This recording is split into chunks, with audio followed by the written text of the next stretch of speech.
السلام عليكم. في موجة الحر الصعبة اللي احنا فيها دي، اللي احنا مش طايقين نفسنا، الفراخ البيضة ما تستحملهاش. لازم كل يوم والتاني اعمل سقوات اجهاد حراري. بعمل مرة واحدة وبحط الباقي في مكعب التلج. كل يوم باخد مكعب على السقاية الرتل.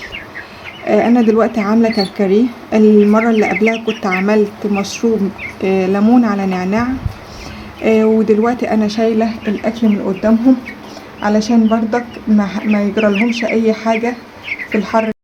والمروحه لازم تكون شغاله من بره من بعيد شويه علشان بس تغير النفس بتاعهم وكمان الحر، وتدخلهم تيار هوا نضيف على طول. لازم نشغلها من عمر 12 يوم، بس نبعدها بس بعيد عنهم شويه، ما نسلطهاش عليهم علشان ما يجيلهمش نزله برد.